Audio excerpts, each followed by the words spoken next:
Health, money, self-improvement are the three critical pillars to have a truly transformational 2025. We're going to explore 4 powerful habits across each of these that you can start today. You don't have to master all of them, but even mastering one of them will make 2025 your breakthrough year. Let's start with the first pillar, health. This year, I want you to set a bold fitness goal for yourself. I want you to challenge yourself to do something that you've never done, or something that you've wanted to do for a very long time. This could either be that you want to bulk up, or you want to increase the amount of weight that you lift on your deadlifts or your squats, you want to lose weight, or you want to get to a particular fat percentage or get six-pack abs. When you set these clear goals and you act on it, you'll be surprised at how amazing the human body is and the amount of capabilities it has to get you to the results that you want to. I am personally experiencing all of this right now, wherein if you've been following me for a while now, you would know that I'm going through a 30-day body transformation challenge to get a flat stomach, which runs until the end of December. And I have some really exciting results to share as to how my results are going to come out by the end of December. I'll link the playlist down in the description for you to check it out at the end of this video. Start a new hobby in 2025. You've got to break the monotony of doing the same things over and over and start something new. This could either be running, it could be volleyball, it could be swimming, which is a very important skill for everyone to learn. Doing so will have all of your physical and mental juices flowing into a particular direction to learn something new and also find hacks in order for you to learn it faster. And the best part about all of this is you don't even have to do it alone. You can either do it with a friend, find an activity partner, or in many of the cities nowadays, you have running clubs. There's summer and winter leagues that you can join. And who knows, you might end up finding your next friend for life from one of these groups and have fun at the same point of time learning something new. I have personally picked up skating, and trust me, it wasn't pretty at all when I couldn't even stand with those skates in my feet. However, the joy of moving forward without holding any of the rails after my first 20 minutes of struggle was next to nothing. It was like learning to walk all over again with wheels in my feet. Establish a daily routine and stick to it. Your body thrives on routine. You cannot torture your body wherein one day you sleep at 11 p.m., the other day it's 12, one time it's 2 a.m., sometimes it's 3. Your body won't be able to sustain this over a long term. So follow a particular diet and sleeping pattern and make discipline your default mode in 2025. For me personally, I just went through a bulking journey and now I am in a cutting phase over the next 3 months, which also means that I'm sacrificing on so many of the social activities involving hangouts with my friends because I'm not eating out, also eating my healthy, clean, whole foods, and sacrificing over holiday food because I know what I'm working towards is going to help me towards a longer term rather than thinking about a shorter term aspect. The last few years have been extremely tough with the economic and the social situations that everybody has been through.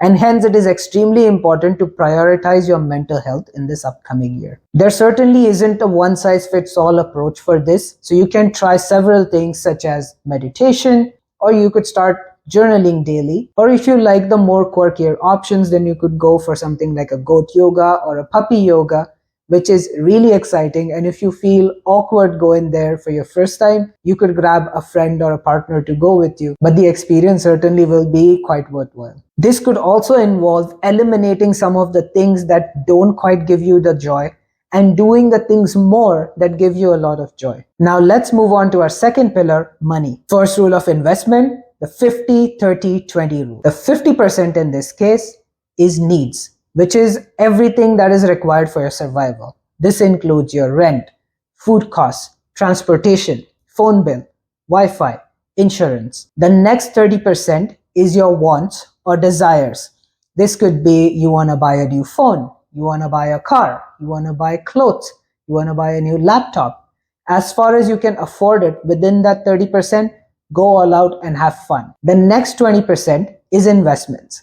And investments is not just about stocks, bonds, real estate, but it's also about investing in yourself through taking courses and certifications. Now, when it comes to more of the other investment options, meaning the stocks, bonds, and crypto, all of this depends on your level of risk tolerance. The greater the risk tolerance, the riskier the investments you can go into, such as crypto. For a lower risk tolerance, it is better to go into bonds and mutual funds, which will give you a greater security on the amount invested, but it will also give you a lower return. Although one thing is extremely critical here, that all of these investments are to be made keeping the long-term aspects in mind, no short-term, no trading stuff. This simple rule will help keep all of your finances in check and also ensure that you're consistently contributing towards a secure future. Automate your investments. There are two mentalities here. First is the mentality of the rich, wherein anything that they make, a large chunk of it goes into investments and the smaller chunk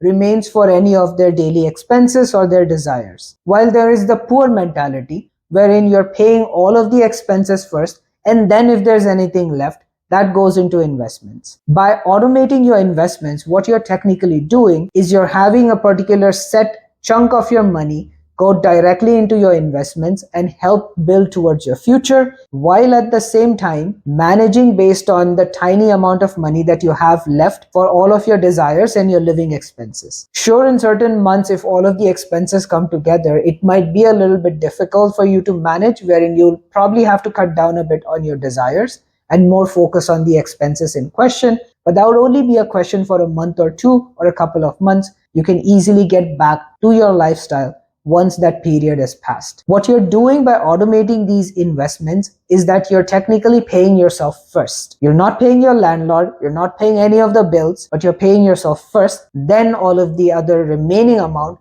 goes towards all of these expenses, towards paying someone else. 2025 is the year to diversify. So if you've been previously investing in one particular type of an asset, say that is stocks, this year you could start exploring a new asset, such as if you want to invest into real estate but don't have money to buy a house, you could invest into REITs.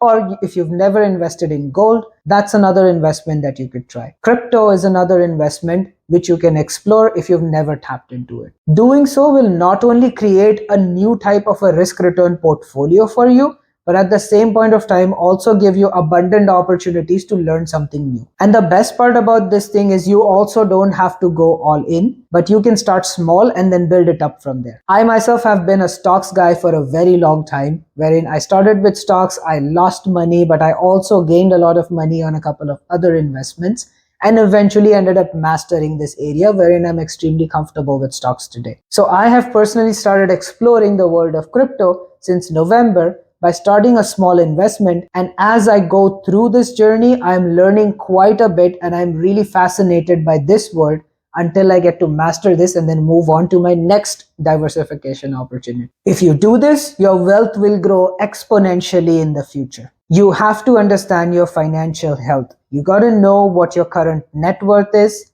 what your current assets are, what your current liabilities are, and go deep down into this by understanding what are some of the items that have cost you money over the last year and what are some of the items that have made you money. Perhaps these could be certain investments that you've invested into that have returned money. Where are you generating money from? Knowing all of these details will help you map out what your current financial health is, and then also give you the confidence to know what are some of the things that you've done very well and that you should continue doing more, versus what are some of the things that you've not done well and you should limit or stop these activities. Every big company that you know, Apple, Microsoft, Google, Tesla, does this on a quarterly basis. So why can't individuals do this even once a year? When you know the true state of your financial health and what you need to do, that will help you create a roadmap for exponential growth in the future. Moving on into our third pillar, self-improvement. Master productive multitasking.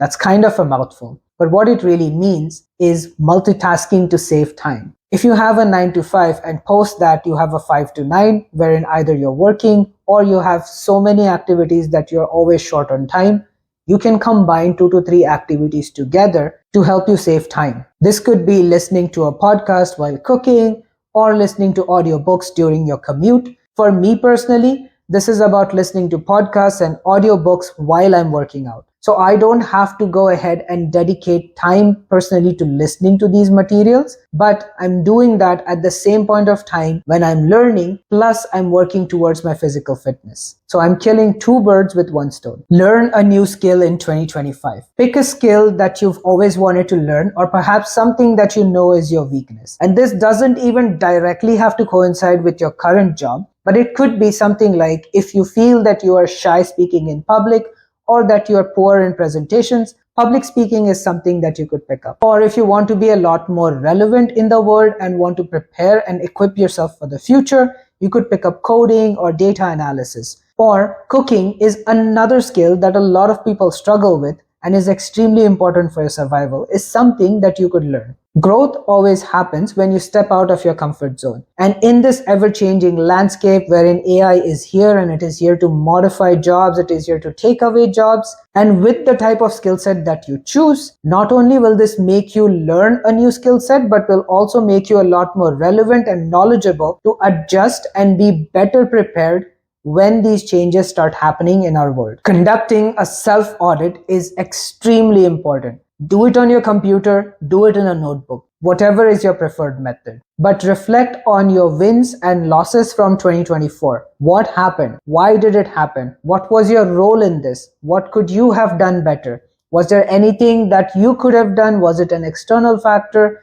or it was your fault? Have all of these factors written down. What this will do is provide key insights for you as to what went really well and what was your role versus what did not go well. And then you can use this to start tackling one key area at a time moving into New Year. I always do this activity either on the 31st of December or the 1st of January, wherein I'll go through and assess my entire year in terms of how my year was in my job. How was it on my YouTube channel, in my social life, or during my fitness? What did I do well? What did I not do well? What was something that I could have done better?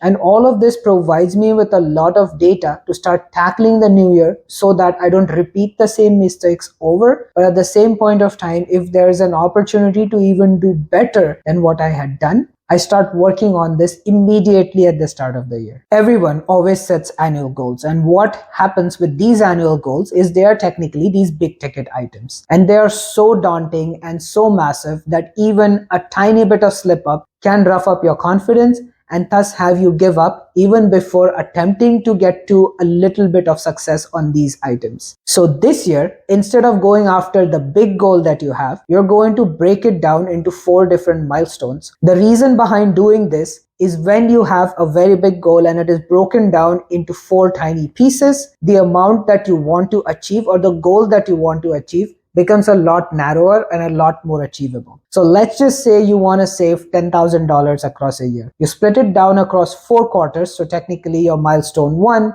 would be 2,500, milestone 2 is 2,500, milestone 3 is 2,500, and 4th one is the same. So what you do is during the months of January to March, once you end up saving 2,500, immediately the amount that you want to save now becomes down to 7,500. You save another 2,500 over the next 3 months. You get to 5,000 and you're pretty even across both of the brackets. What it does is when you achieve a milestone, you're technically winning it or you're achieving a goal on a short-term basis. And it motivates you to not just do more, but to continue doing better and find more innovative ways to actually reach your goal by the end of the year. Now that you've watched all this video will help you become better than 90% of the people.